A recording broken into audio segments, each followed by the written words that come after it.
Baik, silahkan yang mau bertanya. Ya, silahkan. Ustadz, dari tayangan tadi saya ingin bertanya. Kita sebagai umat manusia pasti mempunyai kebaikan dan keburukan.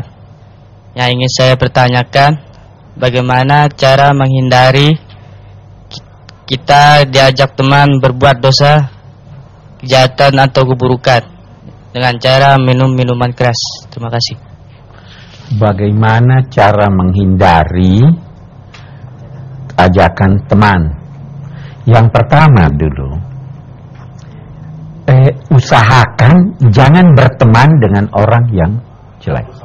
Nah, itu dulu. Karena kalau Anda masih berteman dengan dia, bisa jadi kali ini berhasil mengelak, besok tidak berhasil. Nah,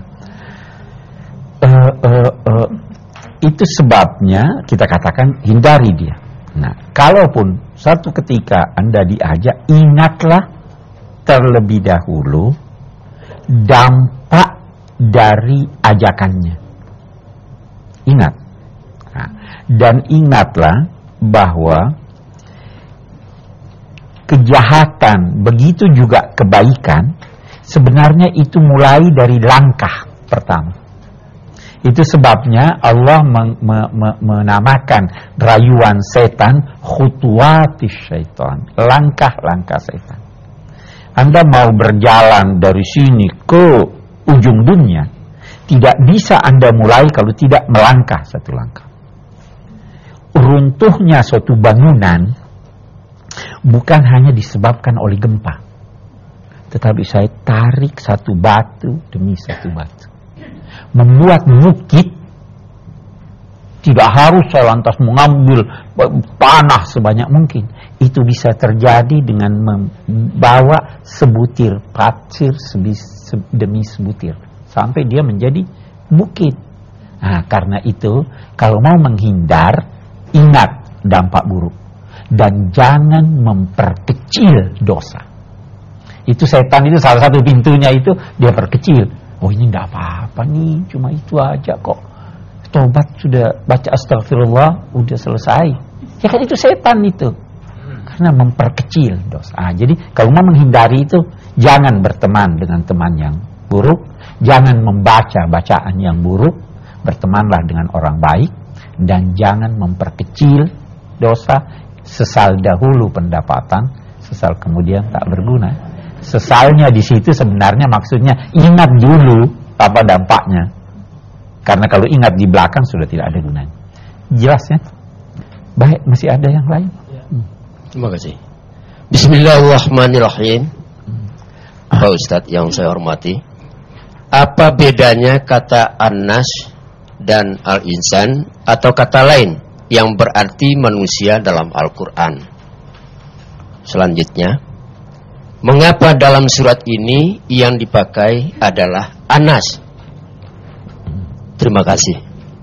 Baik, dalam Al-Quran ada sekian kata yang digunakannya untuk menunjuk manusia. Ada kata bashar. Inni khaliqun basharan min tin. Saya akan menciptakan bashar, yakni manusia, dari tanah. Ada kata bani Adam, anak cucu Adam, itu manusia. Ada kata al-insan, itu juga manusia. Ada kata an-nas. Masing-masing kata ini mempunyai makna-makna tertentu yang sedikit atau banyak berbeda dengan yang lain. Kalau saya berkata bashar, manusia, maka itu menunjuk kepada sosok manusia yang tidak memiliki perbedaan antara satu dengan yang lain. Bashar manusia, kalau manusia kita semua punya mata. Tidak berbeda kan? Mata kita semua di depan. Kita semua punya hidung, kita semua punya telinga. Tetapi kalau dia berkata insan, maka ketika itu dia menunjuk kepada manusia dalam sifat-sifatnya yang bisa berbeda antara si A dan si B. Nah, ketika Rasulullah itu manusia atau bukan? Manusia. Nah, tetapi Rasulullah itu berbeda tidak sifatnya dengan yang lain? berbeda. Karena itu Allah memerintahkan menyatakan qul innama ana basyarun mislukum. Saya ini manusia seperti kamu. Maksudnya apa seperti kamu? Ya, kamu punya mata, saya punya mata. Mata saya melihat ke depan, tidak melihat ke belakang. Nah, kalau al-insan juga bisa menunjuk satu orang. Kalau an-nas menunjuk banyak orang. Jadi di sini haruslah malikin nas, bukan malikul insan. Manusia yang banyak itu. Saya kira Pak ya bedanya antara ini.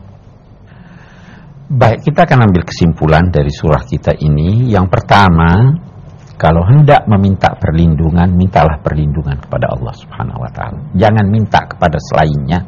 Kalaupun minta kepada selainnya, kepada manusia, terlebih dahulu mintalah kepada Allah. Itu yang pertama. Yang kedua, surah ini menggambarkan bahwa musuh dan rayuan yang bersumber dari dalam itu, kejahatan yang bersumber dari dalam itu jauh lebih besar dan lebih berbahaya daripada kejahatan yang bersumber dari luar. Kalau begitu, hati-hati terhadap nafsu Anda, hati-hati kepada setan jin yang tidak lihat Anda, yang tidak Anda lihat, tapi dia melihat Anda. Yang ketiga, yang kita ingin ambil kesimpulan dari surah kita ini adalah bahwa ada godaan setan, dan setan itu bisa berbentuk jin, bisa juga berbentuk manusia. Karena itu pilih-pilihlah manusia yang menjadi teman Anda. Jangan sampai dia termasuk dari setan manusia yang kita dimohonkan untuk bermohon perlindungan dari mereka itu. Ya, saya kira itu kesimpulan yang dapat kita ambil dari surah kita ini. Wassalamualaikum warahmatullahi wabarakatuh.